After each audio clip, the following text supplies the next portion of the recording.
Boa tarde a todas e a todos. É uma satisfação estar aqui nessa tarde conversando com vocês. Eu e a doutora Cristina Tubino. A gente vai falar um pouco sobre a época de pandemia, a violência doméstica nessa época. E eu queria me apresentar para aquelas pessoas que não me conhecem. Meu nome é Selma, eu sou presidente da Comissão de Combate à Violência Doméstica e Familiar, da OAB aqui do Distrito Federal. E fui delegada de polícia por 27 anos. Desses 27 anos, eu trabalhei 10 anos na área da criança e adolescente, tanto na qualidade de vítimas, quanto na qualidade de adolescentes da prática de atos infracionais. E eu estou contando essa historinha para iniciar, porque eu estava pensando, antes de acessar aqui essa live, que uma vez eu escutei de um preso, deixa eu só aqui acessar a doutora Cristubino. Aqui. Espera aí, Naesa, só um minutinho.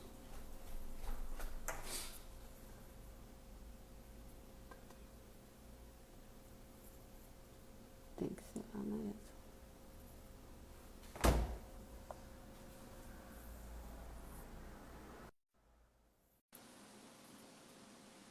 Tá. E aí, voltando, eu estava escutando um preso, ele tinha praticado... Olá! Tá boa? Olá, todo mundo, tudo bem? Eu estou aqui contando, Cris, de um preso que uma vez eu fui ouvir, ele tinha praticado muitos furtos a residências na região do Lago Sul, aqui no Distrito Federal, e eu perguntei para ele assim, como é que você elege essa casa que você ingressa nessa casa? E ele falou assim, da facilidade de acesso. Quando não tem nenhum monitoramento, quando não tem cerca elétrica, não tem cachorro, não tem carro na garagem. E aí eu fico pensando, você vai perguntar para mim, oi, Selma, o que isso só tem a ver com violência doméstica? É exatamente isso, que nesse momento, agora, a gente está num campo muito fértil. Um campo muito fértil para a prática desses crimes, né? Porque as crianças estão em casa junto com os ofensores, as mulheres estão em casa junto com os ofensores, os idosos, e eles estão no campo fértil por quê? Porque estão separados das suas redes de família, eles não estão tendo contato com essas redes que eles têm de afeto, essas mulheres estão afastadas do seu trabalho muitas vezes, e enfim, e esse sim é um campo fértil da mesma maneira que aquele preso teve para entrar numa residência para a prática de crime. Consequentemente, o número aumentou, e não só aqui no Brasil, aumentou mundialmente, na Europa, isso estatisticamente falando, na Europa, na França, na China, no modo geral, né, na Europa, óbvio, na França, estou falando assim, na Espanha, então em vários lugares, estatisticamente falando, aumentou. E para isso, eu queria que você trouxesse, Cris, o que é o conceito de violência doméstica, quais os requisitos da lei, o que a gente pode ajudar essas mulheres que acham que foi interrompido essa rede de proteção, e aqui no Distrito Federal a gente pode assegurar que não. E a gente pode falar também com relação a como que você vai pegar e acessar essa rede de apoio se estão todos nós isolados. Então, é com você, minha querida. Oi, pessoal, boa tarde. Até contar um pouquinho, né, Selma, o que a gente tinha conversado na ideia da live, até por ser da ESA, né, e da OABDF, mas sobretudo da Escola Superior de Advocacia, quando convidaram a gente, o professor Fabiano, diretor da ESA, convidou a gente, primeiro eu queria agradecer muito ele, para a gente falar a respeito da questão da violência doméstica em tempos de pandemia, porque é uma realidade um pouco diferente, né? Não é só uma realidade diferente para a vítima ou para um suposto agressor de violência doméstica, né? Mas também é uma questão que a gente tem que lidar dentro da nossa atividade profissional, né? A Lei Maria da Penha, ela continua vigente, mas realmente, como você falou, o que a gente tem visto? A gente tem visto, no meio de todas essas milhares de informações que a gente tem recebido, né, numa velocidade imensa de pandemia, e de necessidade de isolamento, e de pessoas falecendo, etc. e tal, a gente também tem visto notícias de que a violência doméstica ela tem aumentado, E aí, quando eu falo em violência doméstica, né, Selma, acho que a gente já pode inserir também um pouquinho de outras coisas. Não só a violência contra a mulher, mas a violência também contra outros integrantes e outros membros dessa família, né? A gente também tem um aumento da violência contra as crianças, a gente tem um aumento de violência contra idosos. As idosas entram na proteção da Lei Maria da Penha, mas os idosos do gênero masculino, eles acabam não entrando dentro dessa lei. E por que não? Uma coisa também que nem tem muita gente que fala, né? Mas também, às vezes, a gente vai encontrar aí casos até de violência contra os próprios homens, né? Então, isso existe, isso é um problema real, né?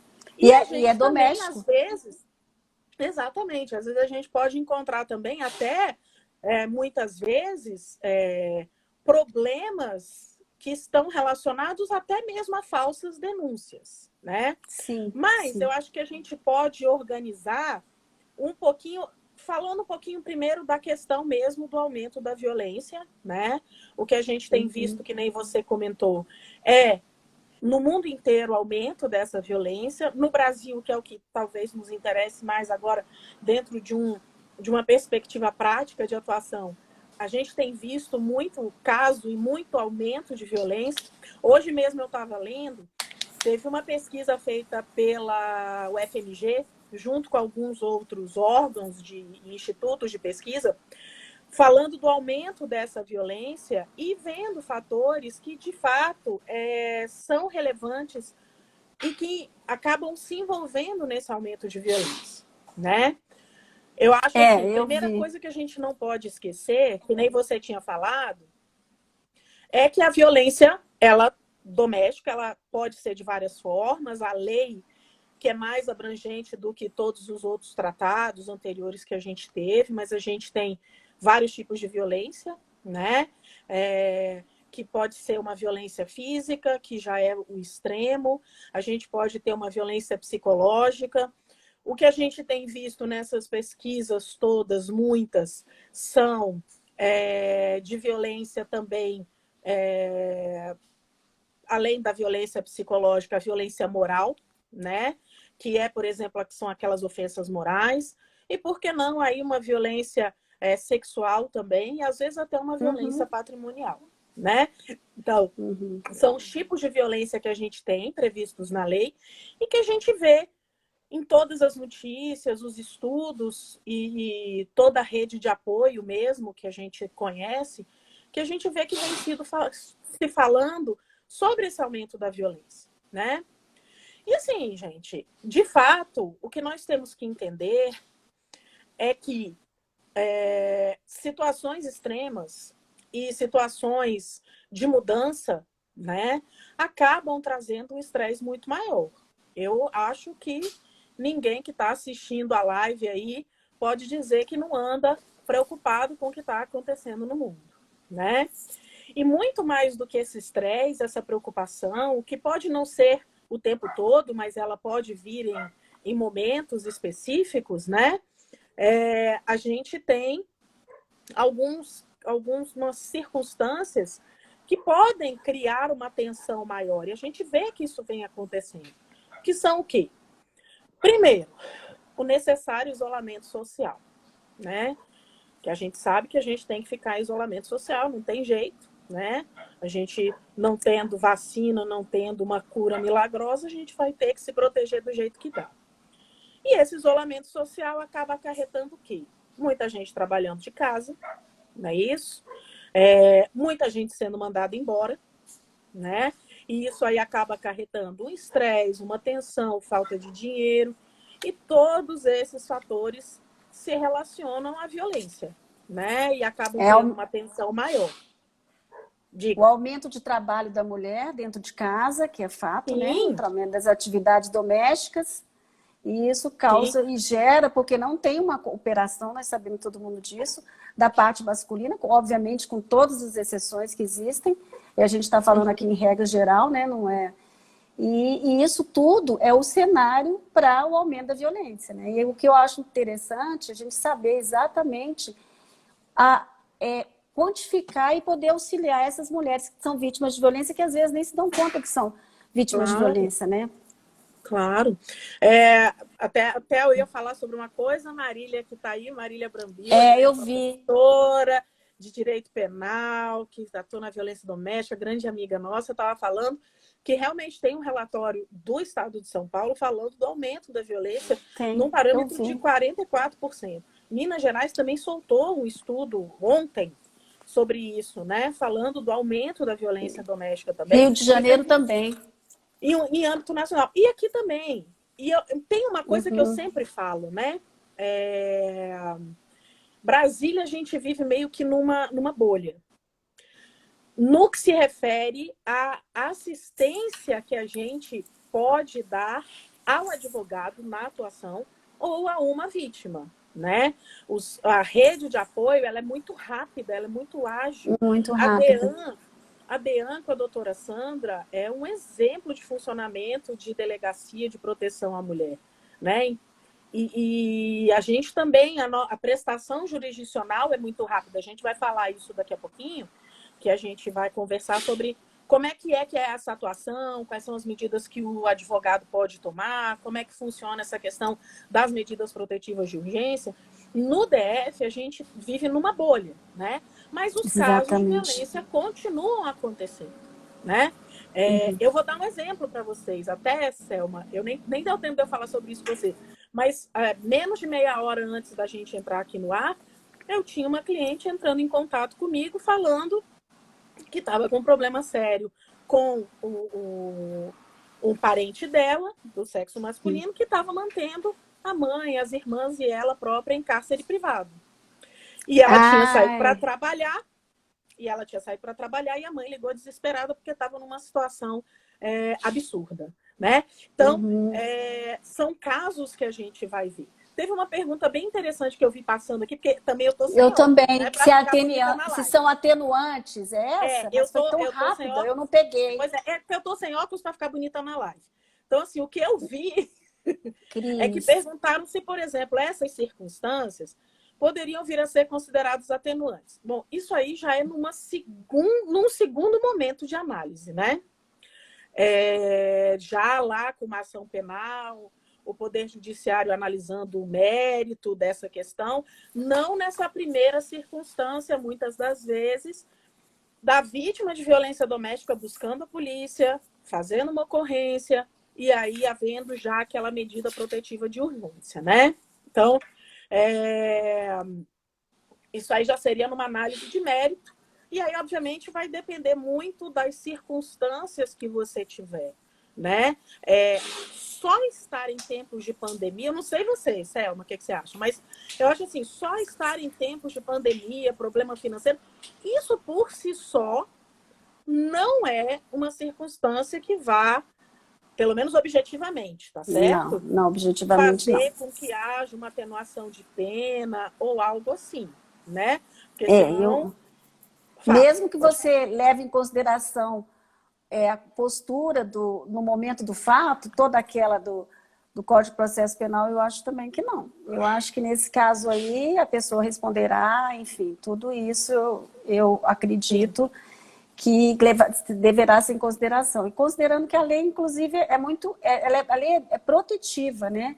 E tanto é que os homens, que às vezes são vítimas, muito vítimas de mulheres, eles podem ser vítimas de mulheres, exatamente como as mulheres o são, mas por que existe uma lei própria para as mulheres? É para tentar fazer uma igualdade, né? Porque as pessoas, às vezes... E isso já está bastante trabalhado lá jurisprudencialmente, né? A gente já sabe nesse sentido, né?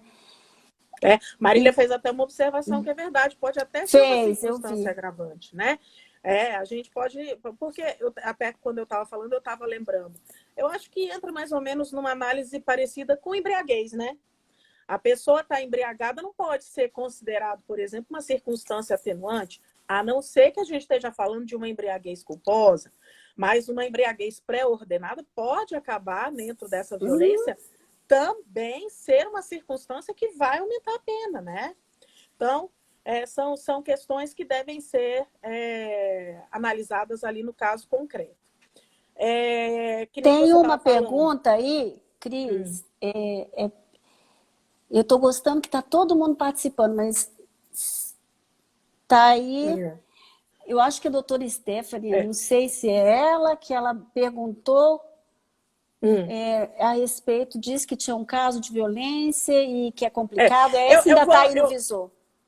Então, eu vou é até bom a pegar gente isso o falar. gancho. Eu vou até A pegar gente, esse gancho para a gente falar sobre algumas coisas, né? Bom, dentro desse aumento de violência que a gente está tendo, de casos de violência doméstica, que a gente está tendo nesse momento de tensão, nesse momento de pandemia, a gente acaba tendo uma convivência muito mais próxima de pessoas o tempo todo que a gente não tinha normalmente, né? Normalmente, tudo bem, você tem um relacionamento, você está casado, e a gente não está falando isso sempre, tá? Então, a gente também não fala que a convivência ela é ruim ou que o isolamento está sendo ruim. Eu sim, acho que sempre tem dois lados. sim, Por um lado, esse isolamento faz com que haja uma convivência familiar muito legal, dentro daqueles relacionamentos que são relacionamentos saudáveis, né? A gente volta a ter muitas vezes esse relacionamento afetivo mais mais próximo, fortificado. mas infelizmente tem aquele lado ruim, aquele lado que às vezes é um lado muito cruel de o quê?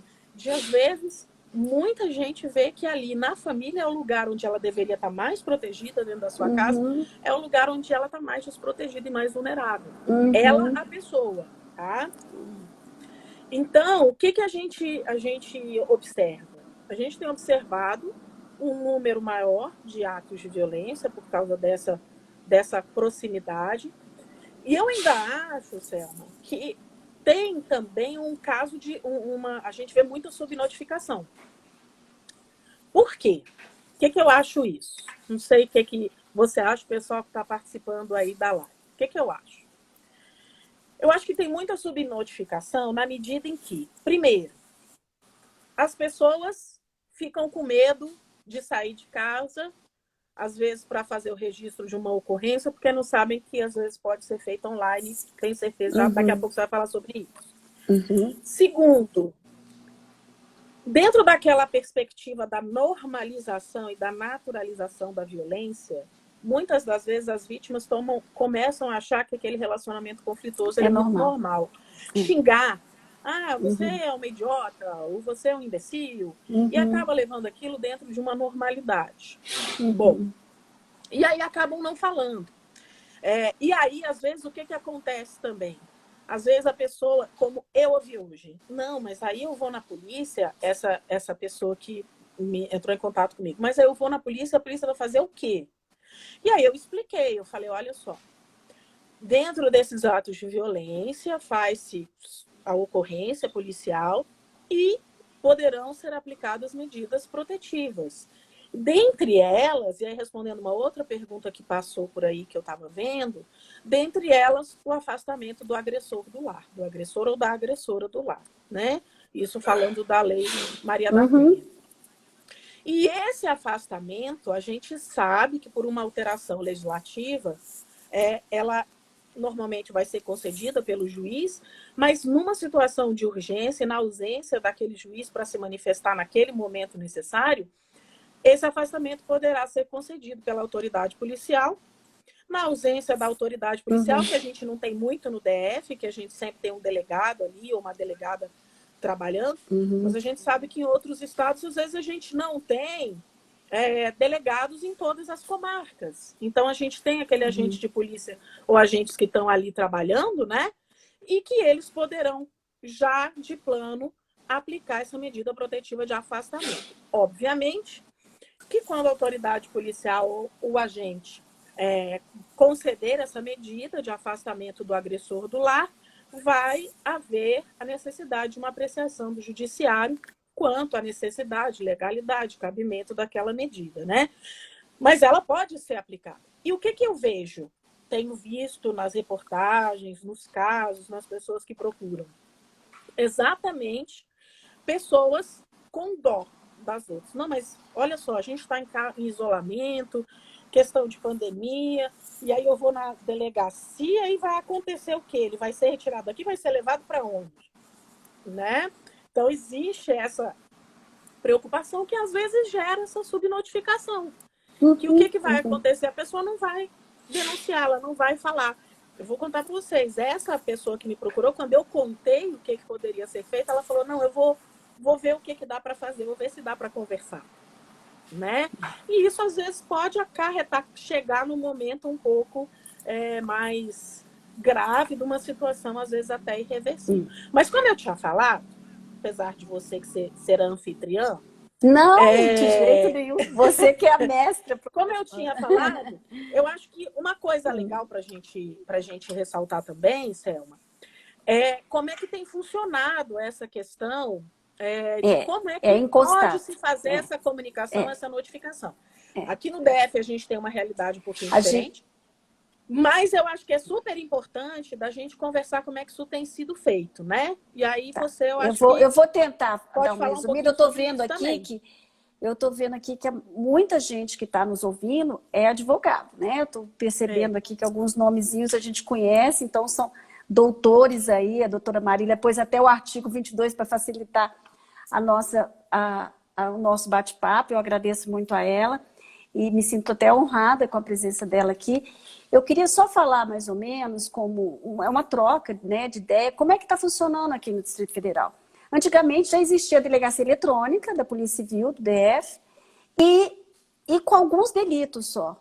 E agora, com essa questão da pandemia, por questão até de facilitar a vida das pessoas e da proteção, visando essa proteção, uma das políticas públicas, que é o objetivo da 11.340, né, da Lei Maria da Penha, foi alargado esse rol de ocorrências pela delegacia eletrônica. Então, as pessoas que estiverem aqui nos acompanhando, para orientar outras pessoas, caso uma mulher seja vítima de alguns delitos, obviamente não são delitos graves, tem um rol do que não são.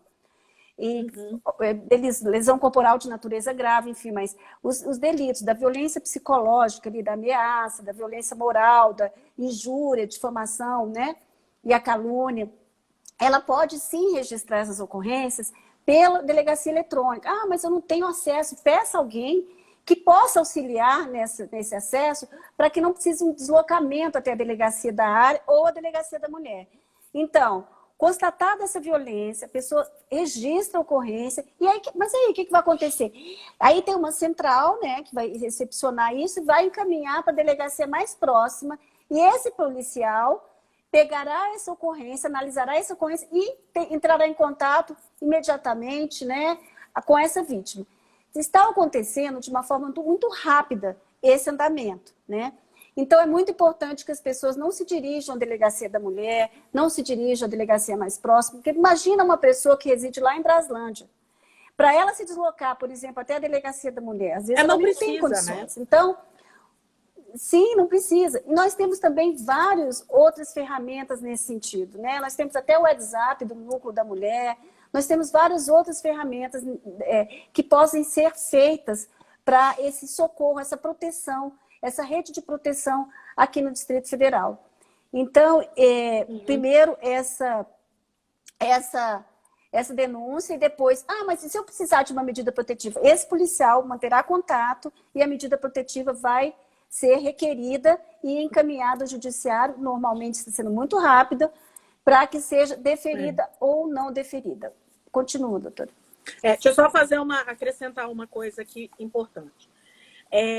Primeiro, né, a delegacia digital está lá no site, é o site da Polícia do Distrito Federal, né, da PCDF, a delegacia eletrônica, e se jogar lá no Google, acha-se. Agora, a gente também tem que lembrar, e aí eu faço essa observação, porque às vezes o cliente nos procura, e ele fala, não, doutor, mas eu não tenho internet aqui, eu não tenho como fazer, eu estou na rua, sei lá, saí fugida, estou na rua. Vai para a delegacia mais próxima.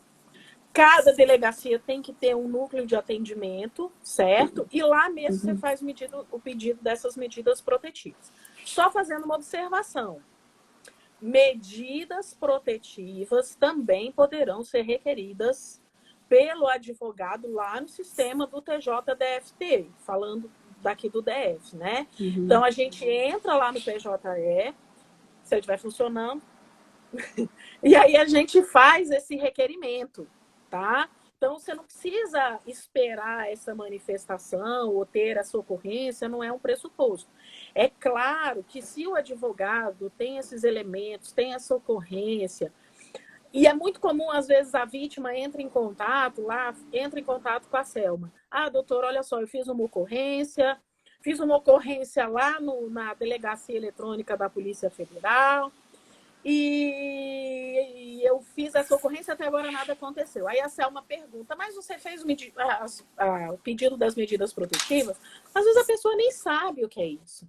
Então, às vezes a Selma, tendo essa ocorrência, porque você faz lá na delegacia eletrônica, recebe um QR Code, em 24 horas essa ocorrência já está disponível, né? É isso então, mesmo. O delegado, o advogado, ele pode já de plano, com base nesses elementos, e faz o requerimento. Tem lá no sistema do PJE, você entra, primeira instância, tem lá, você faz o requerimento, tem lá medidas protetivas de urgência. Então, a gente faz esse pedido, né? Que eu acho que é uma coisa que o advogado também tem que saber, né, na sua atuação, por ser uma medida urgente. Às vezes a gente tem as vítimas ali numa situação absurda, estão na mesma casa que o agressor, às vezes tem pena, e uma coisa que eu lembrei, né, às vezes, sobretudo nessa situação de violência, de pandemia agora, de perda de emprego e tal, é muito comum que não se queira denunciar pensando o quê? No aspecto financeiro. Se em tempos de emprego sem pandemia já é um fator econômico que é muito relevante para a mulher, às vezes não denunciar, quiçá agora. O que a gente tem que lembrar é que uma das medidas protetivas de urgência que a lei estabelece é o quê?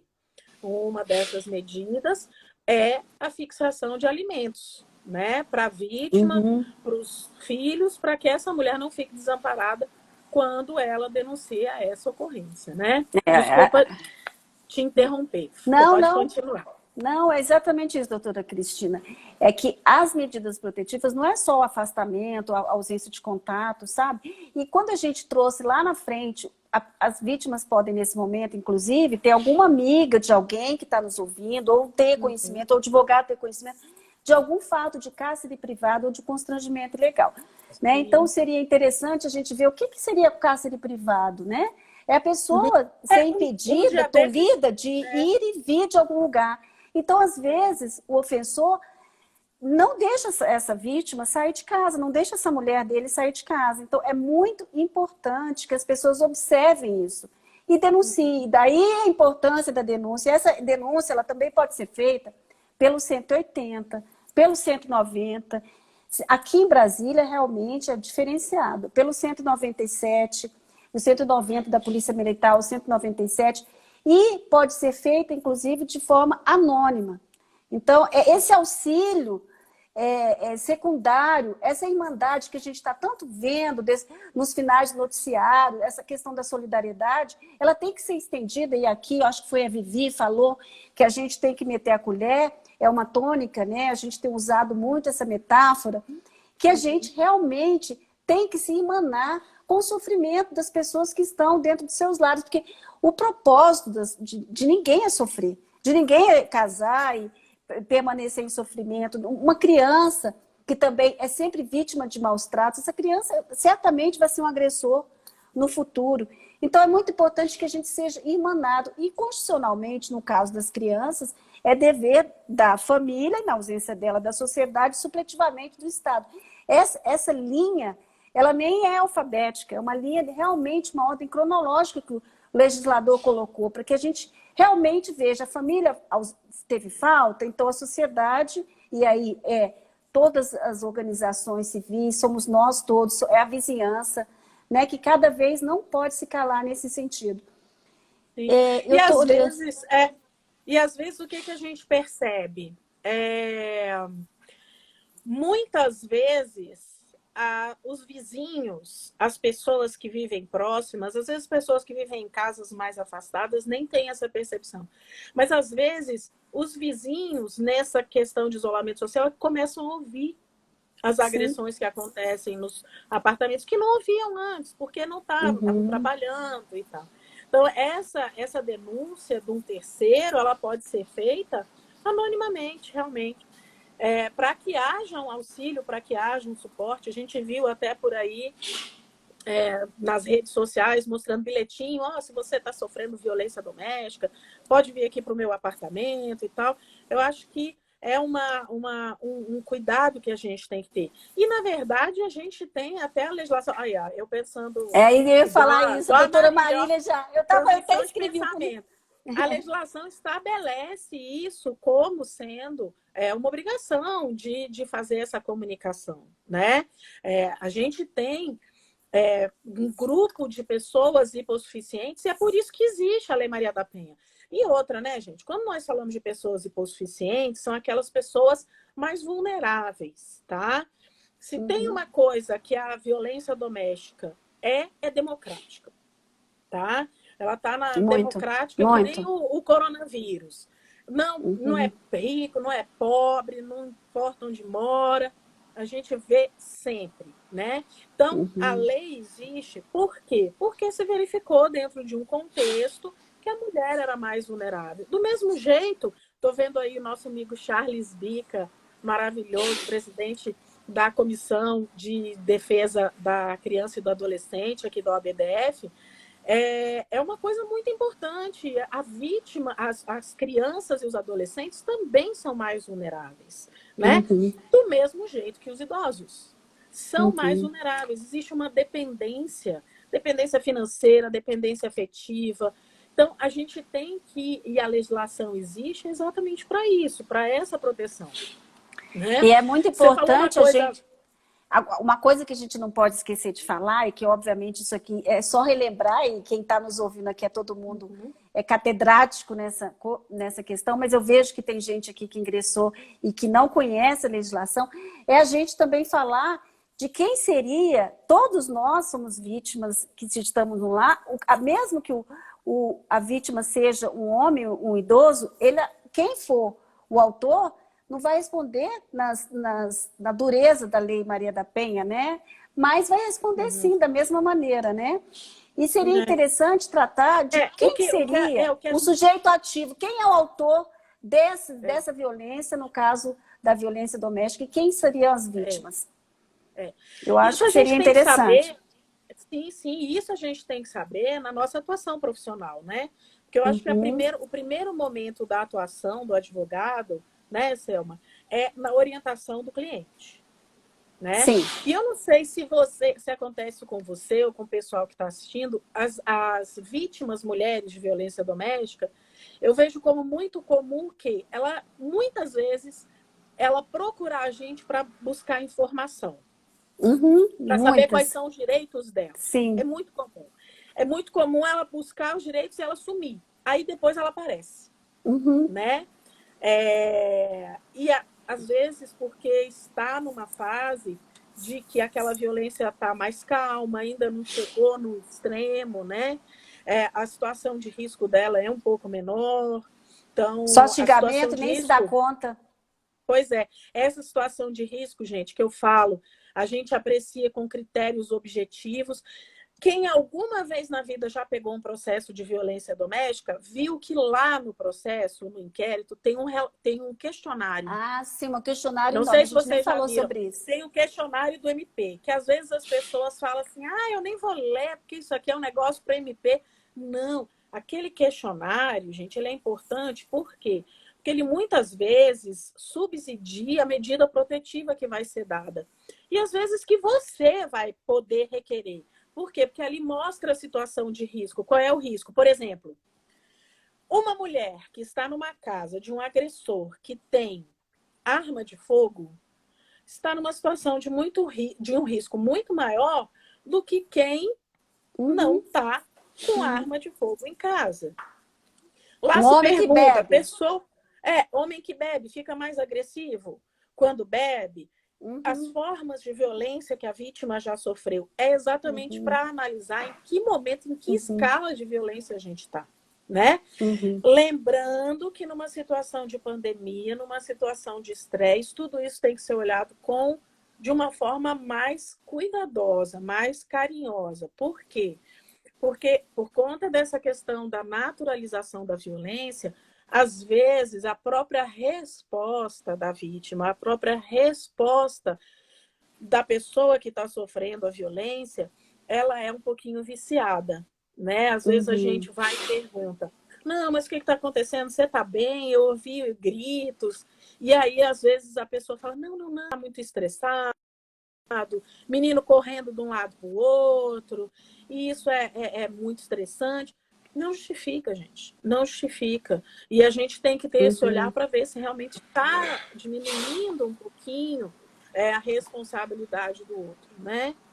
Para ver se a pessoa, de fato, está sofrendo a violência e é uma situação de risco muito real, né? De um acontecimento muito pior, né?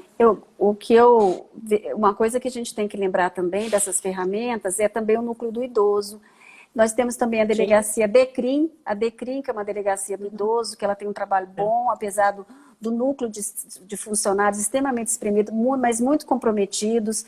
E o núcleo do idoso é do Ministério Público, e eles visitam o idoso, eles constatam eventual prática de infração contra o idoso. Então, assim, essa rede total de amparo é muito importante na proteção. Então, temos a Delegacia de Proteção à Criança, que também tem esse quadro restrito, né? Mas que tem que ser, uma vez que a pessoa registrou ocorrência, eu até tenho aqui, eu me arrisco numa sugestão, doutora, assim, uma pessoa registrou ocorrência, dependendo da gravidade da ocorrência, se a pessoa quiser entender, solicita até no requerimento que seja também enviado cópia para a delegacia especializada, né?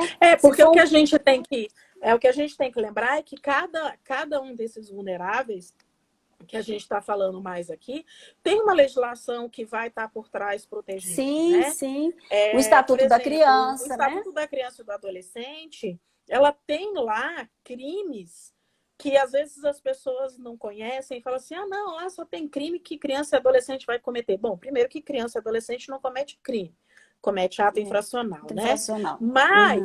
Mas o ato infracional é equiparado aos crimes comuns que estão lá no Código Penal. O Estatuto da Criança e do Adolescente prevê lá crimes, além daquelas infrações administrativas, mas existem crimes que são cometidos contra as crianças e os adolescentes. Existe um sancionamento até um pouco mais severo. O Estatuto do Idoso também traz tipos penais de crimes que são cometidos. Então, por exemplo, é o idoso, vai lá na DECRIM, mas é aquilo que a gente está falando, né? Pode procurar a delegacia da sua localidade para não ter que ir eletrônica. Ou eletrônica, tem uma flexibilização agora para isso, né? E aí uma coisa importante, né? A gente fala muito da questão dos crimes eu falei agora que o Estatuto da Criança e do Adolescente tem os crimes que são cometidos contra a criança e adolescente. O Estatuto do Idoso tem previsão de crimes específicos de serem cometidos contra os idosos. Gente, olha só, quem não atua nessa área muito, eu quero só que vocês lembrem de uma coisa. Isso aí, até um dia desses, uma amiga veio me perguntar, falou, mas e essa pessoa que eu conheço, ela faz como? Que ela entrou lá na delegacia eletrônica e ela falou assim, não, mas não tem aqui nenhum crime lá da lei Maria da Penha. Gente, olha só, deixa eu explicar um negócio para vocês. Não, só tem um. Calma, respira, primeiro respira. A lei Maria da Penha, com exceção de um crimezinho específico, ela não prevê crimes. Se você pegar para ler a lei Maria da Penha, eu acho que todo mundo tem que ler, porque conhecimento é poder, tá? Eu acho que conhecer os direitos e saber as consequências dos atos que as pessoas fazem equivocadamente é importante. É uma lei pequena, 42 artigos, eu acho, né? E o conhecimento é poder, sabe? Porque muitas das vezes a violência vem com ameaça. E crime de ameaça, gente, não é só dizer eu vou te matar. É promessa de mal grave possível, né? Se você for na delegacia, eu vou tirar tudo que é seu. E tem mulher que tem esse medo. Qual é o medo? Não, mas se eu for na delegacia, fizer uma ocorrência, ele vai tirar tudo de mim. Eu, quando me divorciar, não vou ter direito a nada. Mentira! Não entra nesse papo. Mas o que acontece? É uma ameaça. E, às vezes, decorre do desconhecimento. Então, a Lei Maria da Penha, gente, ela não tem crimes, à exceção de um. Quando a gente fala que se aplica a Lei Maria da Penha, É proteção, né? Lá na É ocorrência, proteção. combinado, é por quê? Porque a Lei Maria da Penha faz uma série de previsões de um tratamento mais severo para Sim. aquele que comete o ato de violência. Uhum. Segundo, dá para a palavra da vítima, nesse primeiro momento, uma presunção de veracidade, né? Então, e eu costumo dizer até para os meus clientes homens, né? Uhum. Que tem que ter muita calma nesse primeiro momento. Por quê? Porque existe uma veracidade, uma presunção de veracidade para a concessão das medidas protetivas. E muitas das vezes os homens se sentem injustiçados, especialmente quando aquele ato de violência não aconteceu. Mas a lei serve para isso, né? Para dar um tratamento mais severo, para dar uma interpretação mais ampla do que é a violência, de dizer quem é que é a vítima e quem é que pode ser o agressor. Não é isso? E quem é que pode ser, por exemplo, lá na violência doméstica contra a mulher, quem é que pode ser o agressor? Qualquer pessoa. Homem, mulher. Tá? A gente pode ter, por exemplo, crime de violência doméstica abarcado pela Lei Maria da Penha, sei lá, por exemplo, de filha contra a mãe.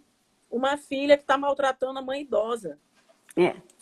Além da severidade do tratamento da vítima ser idosa, com agravamento da pena, com a atuação lá do Ministério Público, com o núcleo do idoso, que nem você falou, Selma, a gente também vai ter a aplicação das medidas lá da Lei Maria da Penha. É bom lembrar que pode ser o afastamento da pessoa do lar. Né? Assim, a gente tem que entender um pouco da questão dos vínculos, né? Sim. Esses requisitos, né, são importantes, eles têm que ser alinhados, não basta só ser a mulher, mas ela tem que ter a questão que você acabou de falar, da vulnerabilidade, da carência, da hipossuficiência, da questão da proteção. Porque o que é mais do que é a questão da hipossuficiência? É a carência. Porque muitas vezes, por exemplo, uma mulher, uma menina de 18 anos está no mesmo convívio, tem o vínculo de afeto, está lá no ambiente familiar, que considerado pela lei, e ela agride. Aí a idosa, tem uma discussão, a idosa empurra, que é uma senhora de 82 anos, e essa senhora empurra e essa menina vem a ser machucada, de 18 anos, é neta. Ela responde pela Maria da Penha, nesse caso não. Nesse caso, porque a questão da hipossuficiência... Sim, então tudo tem a vulnerabilidade de quem está vivendo nesse contexto familiar, né? Então, assim, essas nuances que são muito importantes de serem colocadas. É a mulher que pode ser vítima, só mulher. A gente está aqui até estendendo as trans, né? Mas a mulher pode ser vítima, mas a mulher também pode ser autora de um crime de violência doméstica, né? No caso que você falou, esse aí é da mãe com a filha. Então, esse é o exemplo clássico. O artigo 5º da Lei Maria da Penha. Estou rindo aqui da Cíntia, falando das evidências, para a gente cantar evidências. Olha que eu canto evidências, hein? Então, olha só. O artigo 5º da Lei Maria da Penha, ela fala o quê? Que essa violência ela vai poder acontecer onde? No âmbito familiar, não é isso? Sim. Ela pode ser numa relação íntima de afeto ou naquele âmbito em que as pessoas convivem não apenas daquele relacionamento de sangue, de afeto, parentesco, familiar, mas que no âmbito doméstico, daquelas pessoas que convivem dentro de um mesmo ambiente, né? Então, assim, nem tudo é preto no branco, gente. Nem tudo é preto no branco. Às vezes, as pessoas têm um parentesco. Não é porque tem um parentesco que a gente vai ter aplicação da Lei Maria da Penha. Às vezes as pessoas perguntam... Sogra que teve um filho, vizinho, mas... não, gente. Vizinho, não. Mas, por exemplo, a gente pode ter violência doméstica em casos específicos, se analisando o caso concreto. Empregada doméstica, por exemplo, tem. Exatamente. A gente pode ter um relacionamento entre primos que tenha violência doméstica ou que não tenha.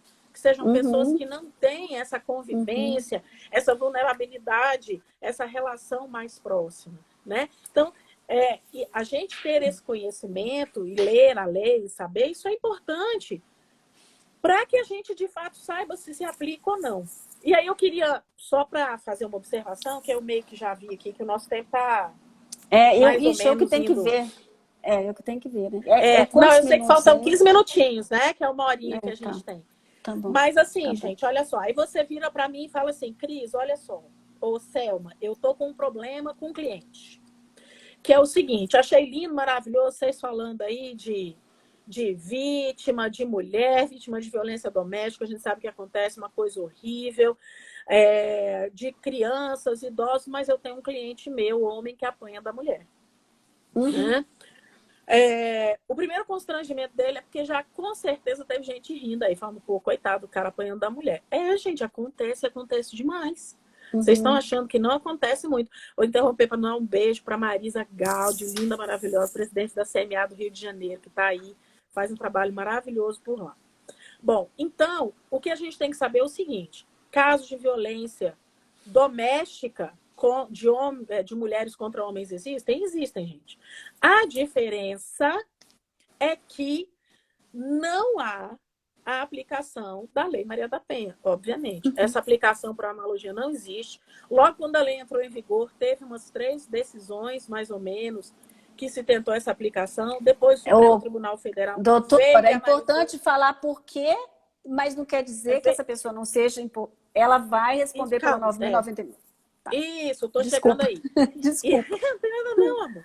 E aí, olha só, não aplica a Lei Maria da Penha. Supremo Tribunal Federal julgou a constitucionalidade da lei e falou que ela se aplica só a mulheres. Agora, isso não significa dizer, gente, que o homem não seja também protegido pelo Poder Judiciário no caso de esse aí é a minha violência sócia doméstica. Vou pegar. Por exemplo, gente, olha só.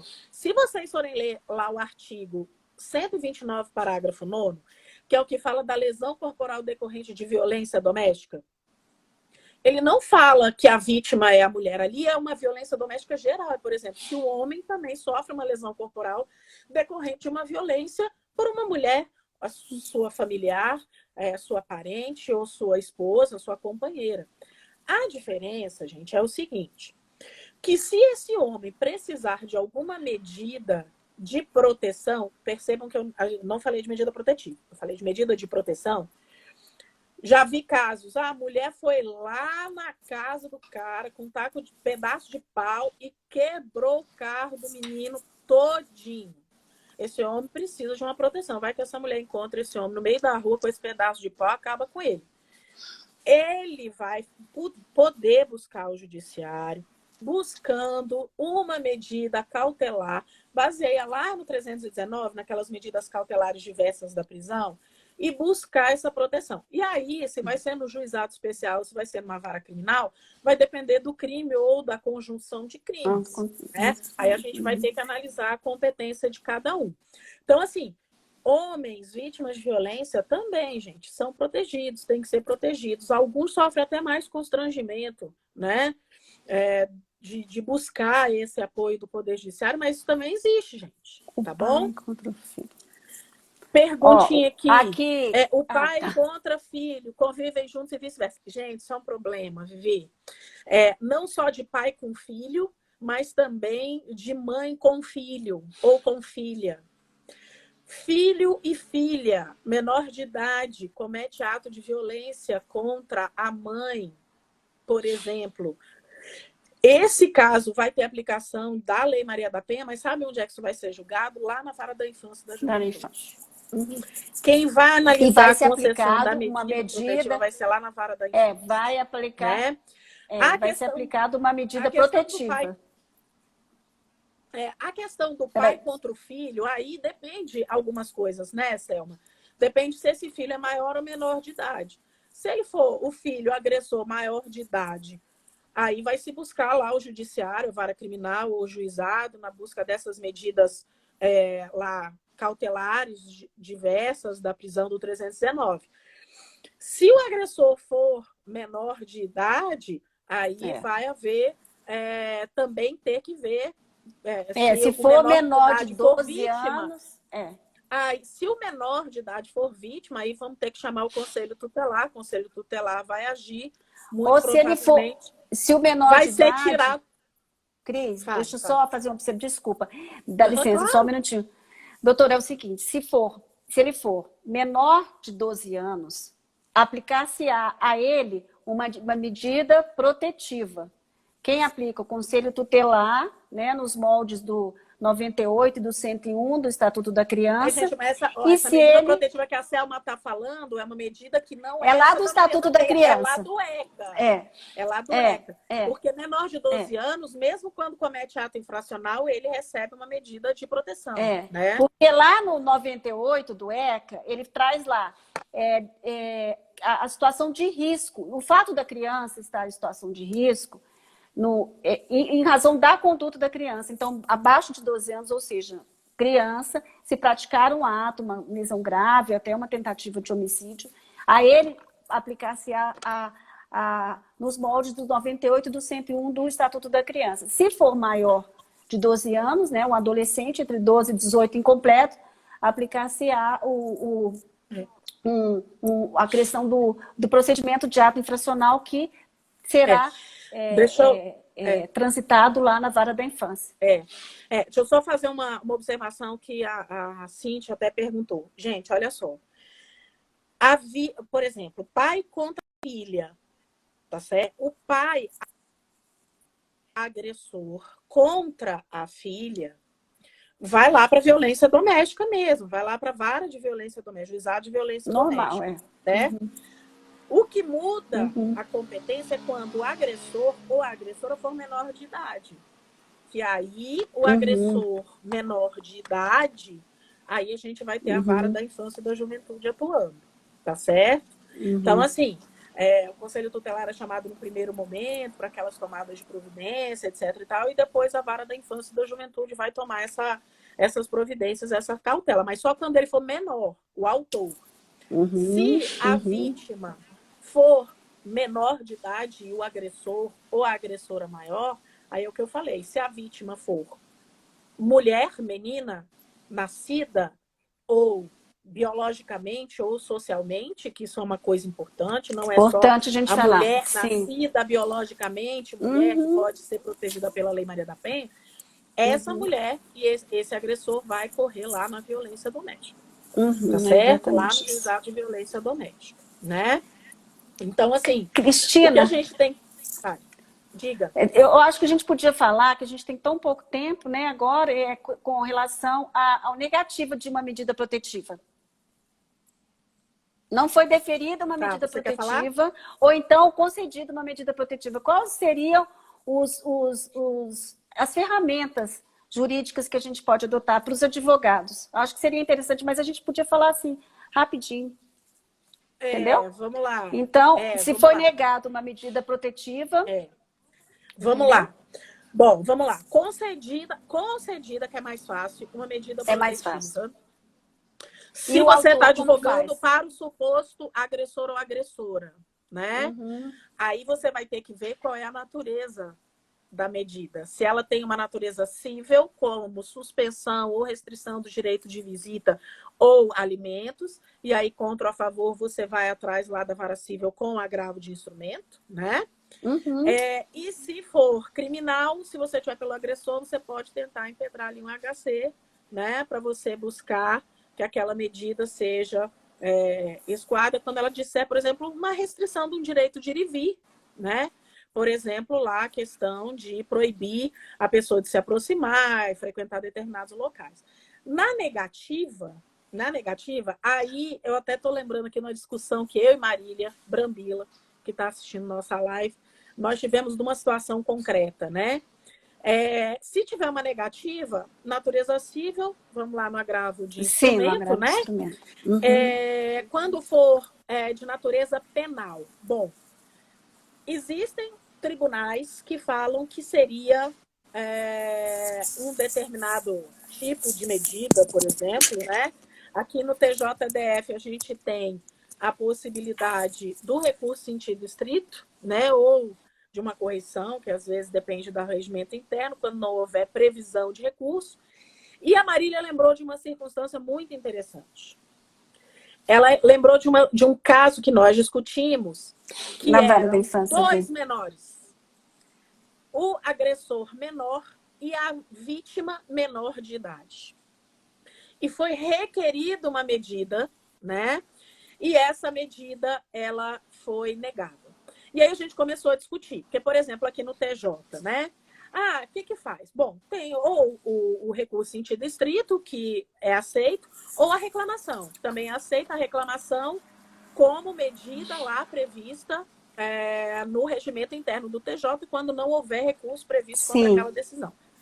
Mas, no caso dela, era um caso muito interessante, porque eram dois menores. Então, correu lá pela vara da infância e da juventude. E nós descobrimos que é agravo. Por quê? Porque essa questão das medidas protetivas lá na vara da infância corre pelo procedimento civil. Então, ela teve que entrar com agravo de instrumento para que... ela acabou de falar aqui, ó, agravo de instrumento. Agravo de instrumento para que essa medida fosse analisada pelo TJDF. Né? Então, assim, os recursos existem. Né? O que a gente tem mais de polêmica mesmo é se for no juizado de violência doméstica, uma negativa de uma medida protetiva de natureza penal. O TJDF tem aceito o recurso em sentido estrito e reclamação na mesma medida, né? Agora, se for lá na vara da infância, tem que aplicar o sistema recursal lá de natureza civil. Ótimo. Gente, nós estamos chegando ao final aqui, então eu queria só dar uma reforçada, né? Para a gente orientar mais as pessoas dessas denúncias que podem ser anônimas, o 180, o 190, o 197. Eu acho que esses números, inclusive, são em âmbito nacional e as pessoas não precisam ser identificadas. O comprometimento, até teve uma legislação atual, muito recente, com relação à obrigação da denúncia dos condomínios, né? Que as pessoas mais se comprometam nesse sentido da denúncia e cobrem mais o comprometimento das autoridades públicas, considerando que, se não houver uma apuração de uma mulher que está sendo vítima de alguma violência, seja ela crimes contra a honra, seja ela uma violência moral, que cobrem da delegacia, que cobrem uma coisa mais efetiva, mais célere. É muito importante que a gente, nesse momento, não cruze os braços. Se tiver um advogado amigo, ok. Mas se não tiver, não precisa necessariamente a pessoa ter um advogado para se dirigir a uma delegacia, para se dirigir. Vamos cuidar dos idosos. Eu acho que nesse momento é o momento da gente se preocupar muito com os idosos. Né? Eles estão, às vezes, com cuidadores. Com as mulheres. Sim, porque os cuidadores, às vezes, estão ali agora, de segunda a sábado, segunda direto, estão ficando direto nas residências. Então, é fundamental que essas pessoas, que esses idosos tenham alguma forma de serem monitorados. E lancem mão da delegacia, da delegacia do idoso, que é interessantíssima, a delegada é muito comprometida, a DPCA, a Delegacia de Proteção à Criança e Adolescente, e a DEAN, mas a qualquer policial que esteja na rua, lance mão de qualquer um, porque nesse momento é o momento da prevenção. Porque, gente, garra e sai gritando, de máscara. Porque senão vocês vão levar uma multa de R$2.000. Mas exatamente. Sai correndo, garra policial, de máscara, chega perto, pede ajuda. Exatamente, é isso mesmo. É isso mesmo. Então vamos nos dar as mãos, todo mundo. Esse é o momento de nos dar as mãos. Igual deram várias pessoas orientando, ajudando aqui. A gente não pode muito dar a mão fisicamente, mas vamos lá. Não, mas esse dar a mão é virtual, é um dar a mão, um namastê, como eu falo, né? Eu cumprimentando todo mundo aqui, agradecendo as minhas sócias, que a doutora Natália e a doutora Aymara aqui, que me cumprimentaram e falaram que você tinha mandado um beijo para mim. Por que não mandou para mim também? E agradecer a todo mundo, a ESA, essa oportunidade, fiquei muito feliz desse convite, considerando... tá aí o doutor Lindoso, que é meu contemporâneo. Antes que acabe o tempo, eu vou mandar um beijo para minha sócia também, Ideia. Te amo. E um beijo grande, doutora Cristina, muito obrigada mesmo, foi uma honra. Ô, amiga, foi ótimo. Então, uma satisfação muito grande. E eu acho que agora encerra, é isso? Então vamos encerrar. Um abraço. Agradecendo a todo mundo que nos acompanhou aqui. Eu estou vendo gente querida, gente do meu convívio pessoal. E gente, muito obrigada, é isso mesmo. Gente, é isso mesmo. Muito obrigada. Combater violência doméstica começa na informação. Combater violência contra idoso, criança, começa na informação, né? Foi muito legal, gostei muito, queria agradecer demais ao AB e à ESA por terem dado essa oportunidade para gente e todo mundo que assistiu, né? Tá. Um grande Amor, abraço. obrigada, viu? Tá. Um grande abraço, dá um abraço especial aí pro Fabiano e pro Danilo, que me ajudou, e a Ana Paula da